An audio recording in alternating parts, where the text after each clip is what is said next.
I'll be talking about 369 in the Bible,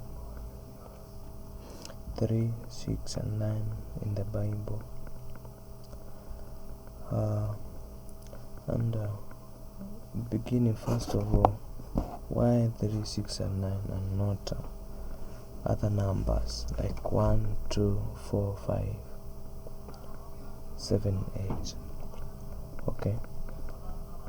Most people view 369 as a special set of numbers from other numbers, especially people who know the works of Marco and other researchers, and also Nikola Tesla. They view 369 as a special number. Some say it is a pattern by which the spirit manifests. Alright? It's not like all other numerals. Okay, we ask, how do we arrive at 3, 6 and 9? Take for instance the multiplication of cells in the body. You begin with one cell, then the one divides into 2 cells, the 2 cells divides into 4, the 4 cells divide into 8, the 8 cells divide into 16, then the 16 cells into 32. Alright, in that pattern and in that manner. And every growth in your body is like that, the physical growth. So with that doubling circuit, or that doubling multiplied by 2 by 2 by 2 by 2 by 2 by 2, you get this pattern. Okay, composed of 1, 2, 4, 8, 7, 5. Then from 5 we go back to 1 again. Alright, so it repeats. It's a circle, it repeats forever. Alright, but when you look at this pattern, you find that 3, 6 and 9 are missing out. Just think of that. 3, 6 and 9 are missing from the pattern which represents the manifestation of the physical things or growth. Alright, 3, 6 and 9 is missing. Alright, yeah.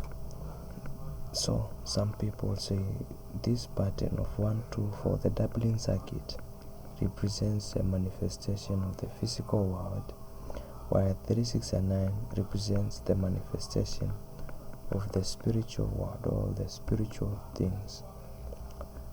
Okay, yeah. So people have given some stress on 3, 6 and 9, like Tesla. He said that if you knew the significance of 3, 6 and 9, you would have a key to the universe. Okay, now I'm going to show you 369 in the scripture.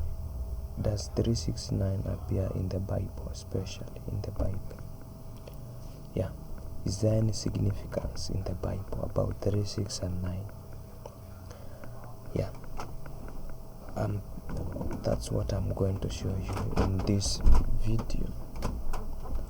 We'll go to the first book of the Bible, Genesis, the famous story of creation. Everybody knows about Genesis. Even non-Christians know Genesis, the story of creation. Okay, it reads, in the beginning God created the heavens and the earth. The earth was without form and void, and darkness was upon the face of the deep, and the Spirit of God was moving over the face of the waters.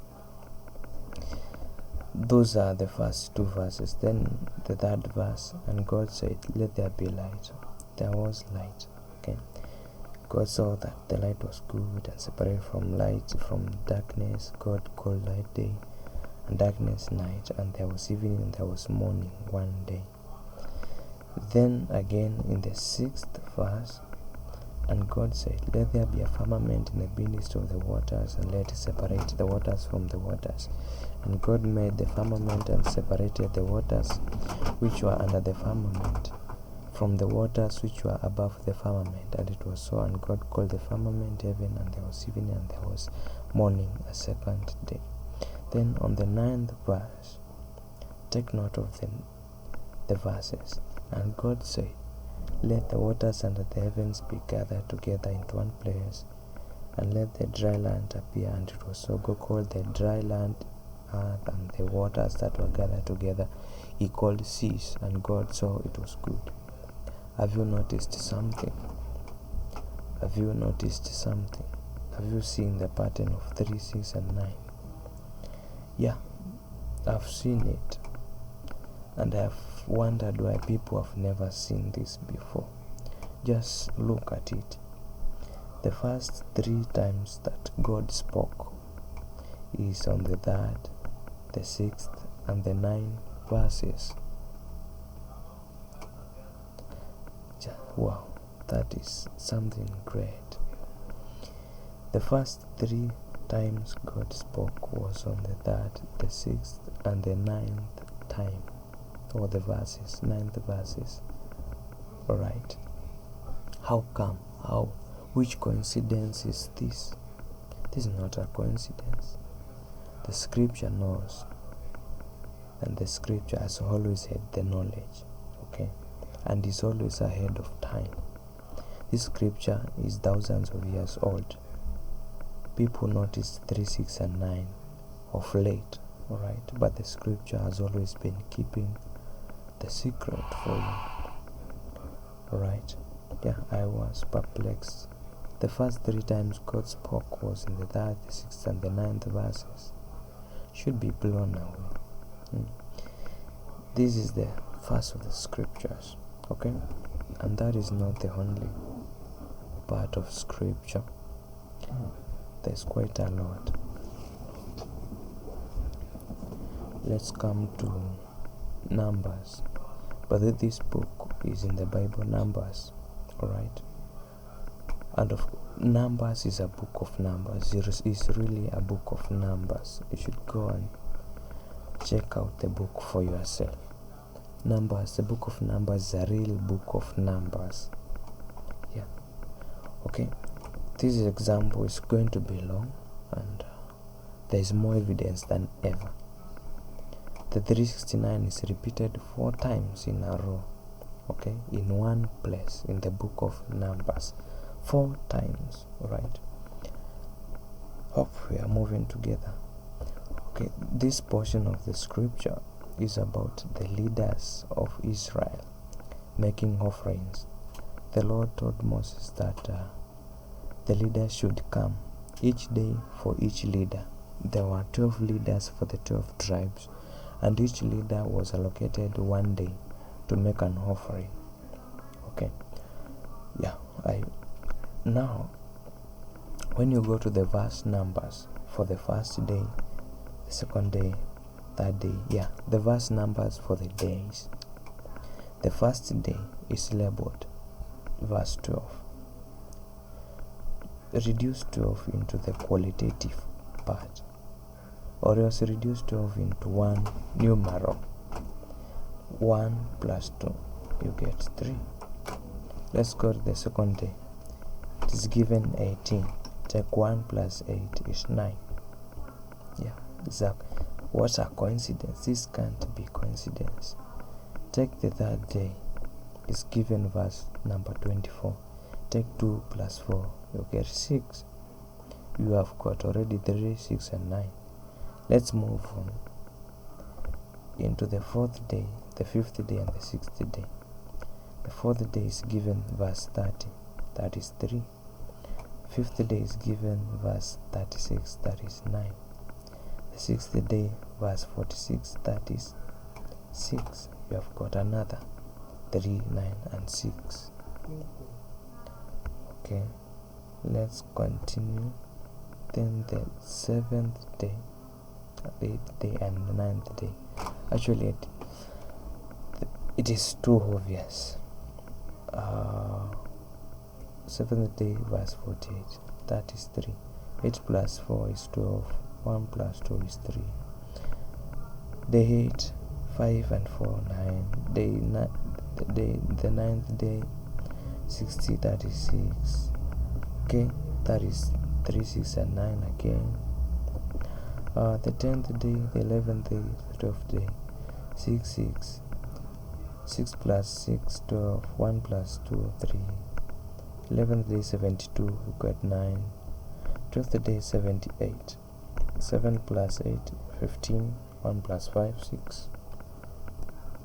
Well, I don't know if this will surprise you or will encourage you to read the scripture, because there is more to the scripture than people imagine, especially if you want to work with numbers. The scripture has plenty of numbers which have plenty of meaning. Just look at the pattern. Okay, from the first day up to the 12th day, the pattern of 3, 9 and 6 repeating. 3, 9 and 6, 3, 9 and 6, 3, 9 and 6, 3, 9 and 6, 4 times, or for 12 days, 4 times consecutively. That is not any coincidence. You cannot stress coincidence here. You can't say verse numbers don't have meaning. They have. You cannot throw this into the wind. You cannot imagine that there is nothing about this. Okay.